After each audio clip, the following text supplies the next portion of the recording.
All right, y'all, so I don't know if I've uploaded the video yet with the WeatherTech mats or not, or if I'm gonna put this one up first, but this is the next upgrade I'm gonna do on this. Let's check it out. Here we go. And this is one of the expensive ones, which is why this is the last money for the time being. I'm hoping I put into this. But this is the Extang Solid Fold 2, part number 83486 for the Super Duties. I was hoping to order this directly from eTrailer or Extang actually, and they couldn't get it here in time. So I went to Amazon. They had it for the same price, free shipping, and got it within about 3 days. I was actually supposed to be here yesterday, but they were running a little bit late, so it just came in today. But this is how the box looks. And this is supposed to be pretty easy to install, so let's get this opened up and take a look here. I've got the bands cut on it. I cut the tape on the corner, so let's take a look at this thing. See what it looks like under here.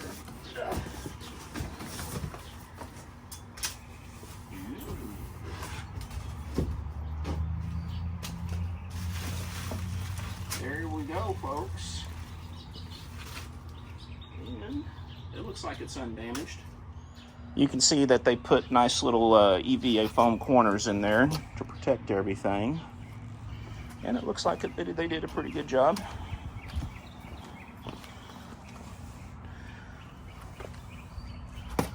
So yeah, we'll get this thing set up on the truck bed and we'll see how it looks. All right, so we got it sitting up on the bed. Now the way to install these is you put it all the way to the front, unfold it, get everything positioned, then you fold it again and put down your front clamps. So let's do that. All right, y'all, so as you can see, I've got it unfolded and laid out on the bed. Now this is how I centered it. You can see there's one little separator right there underneath. Got it even right here with this part of the bed. And this piece right here is even. Now up front, I'm using this little piece as a reference. This is the driver's side. And this is a shot down. And now you can see how this bed is curved, but that's normal. They're like that from the factory. See, the back of the cab is actually curved and the bed curves to match with it. This is where I had this positioned here. And then we'll take a look at this other side. And that's how I have it positioned here. So I might do a couple more tweaking to get it lined up. And then you're supposed to fold this thing up to do the clamps up front. I'm probably just gonna leave it out and just crawl up in there and do it like that. At least that's what I'm gonna attempt to do. Okay, got the string off. And as you can see, this thing will only move when it's angled. When you pull this down, it keeps it in one spot. So what we have to do is get this as close to this edge as we can, angle it down, and then clamp this thing up underneath it with some tension. So too hard to do with one hand, so I'm just gonna have to show you a video after. Well, let me tell you, what a chore. Now on this side, I cut out the piece of plastic over this overlap per their instructions, but that was really before I figured out how this clamp worked. On this side, once I figured out how the clamp worked, I didn't really have to do it. The best way I can explain the way these clamps are is that take this nut right here all the way loose as far as it'll go, and get your little metal piece, the metal clamp right here where it slides up back and down. Then you turn this whole piece right here around and around to where you get then you can test fit by sliding that metal piece up here, and you want that metal piece to go up as far on this side as you can. Then you can just hold up the metal piece in place, run this nut up and tighten it, and then I had my wife push down on the outside while we tightened it.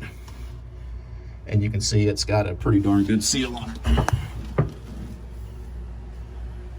So we should be good to go. All right, y'all, so this is it.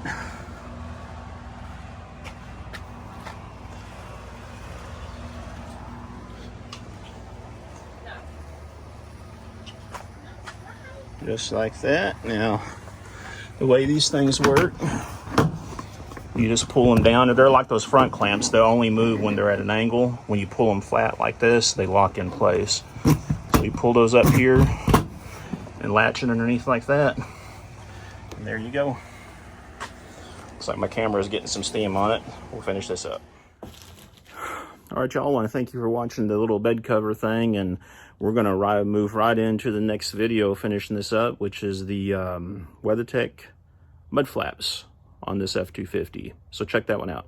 Thanks for watching again. Please take the time to like, comment, and subscribe. And as always, let me know if y'all have any questions. Thanks, y'all. Here's what happened. I'm just real quick tell you about the customer service I received from Extang.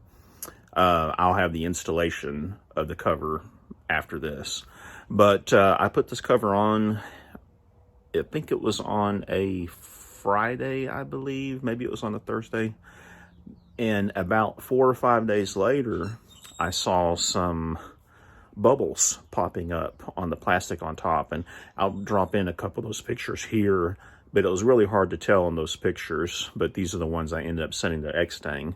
And let me show you a little bit closer if I can get it to do it. I think it has something to do with the heat, because today it's perfectly level. But if you look right here, you can see that looseness in the plastic and this part of the cover, and then on the front panel up front, they bubble up in the heat. So I called Extang about it, and I asked them, I said, hey, is this normal? And as soon as I mentioned it to her, she knew exactly what it was. She says, nope, it's not normal. They call it delamination, where this plastic panel is coming up from the panel underneath. And she said, what I need you to do is send me 3 things. I sent her pictures of it. I sent her a picture of the serial number. And I sent her a copy of my proof of purchase receipt, which I bought this on Amazon. And so then they sent me this. They sent me a brand new cover to replace it with.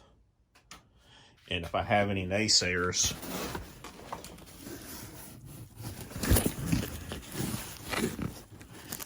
it's in there.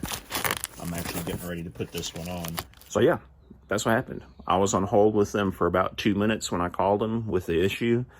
And so far they haven't asked for the old cover back. I don't know if they expect me to send it back or just throw it away or whatever, but obviously you can tell that is the only thing wrong with it, and it's probably just a cosmetic defect. So I will more than likely keep it as kind of a backup in case I ever need any parts or something like that. So yeah, that's what happened.